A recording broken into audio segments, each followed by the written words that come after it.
So yan, sa nakikita niyo, diba isa pa lang vlog ko ata dyan, or dalawa. So nakikita niyo guys, naman ako yung vlog. Yan, bago pa kasi akong gising, and kasi puyat ako kagabi kasi ilan kami pinuntahan. Pumunta kami doon kami nag-dinner, tapos pagkatapos ng dinner namin, pumunta kami ng 7-Eleven. Nakita ko tabi, yung viral sa TikTok, yung Lush Candy, Lush Sour Candy. So, hindi na ako nagpapagsit yung break ko. Ano na? Bilhin mo na! Ano? Yan. Meron tayong Lush Sour Candy, Strawberry, and Lush Sour Candy, Lemon, Melon na sana. Binili ko na siya bilhin ang dalawa kasi baka maubusan pa tayo. Pero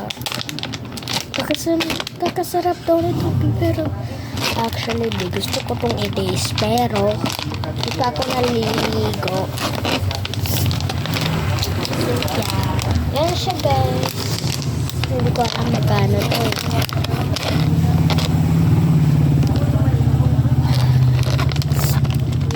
Dito magpunta tayo dun sa 7-Eleven.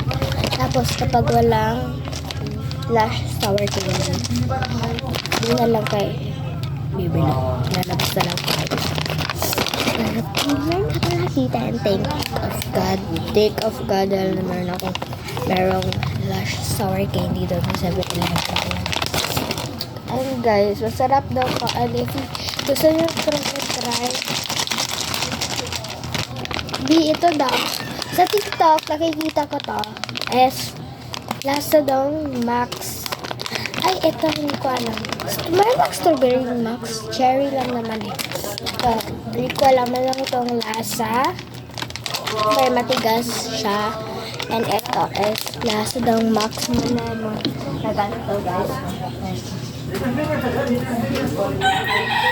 Lasa daw ganito na lemon. Max na lemon. Hindi pa ako nakataste ng Max na lemon.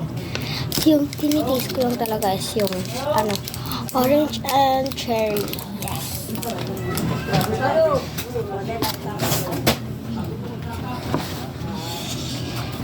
Kiss. Pero baka masarap guys. Kasi tignan nyo, oh my gosh. Sabi nila, hindi ko alam paano to kainin, pero sa nakita ko doon sa kami kilas ko sa first vlog niyan kumakain talaga. Yan, ito yung una niya kinain.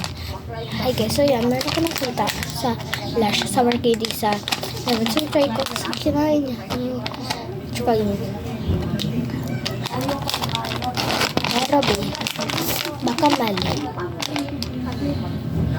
Tingnan natin yung iba. Update ko lang kayo if nakakita na ako. Okay ba? Wala pa kasi akong kain. So bawal pa ako kumain. Okay.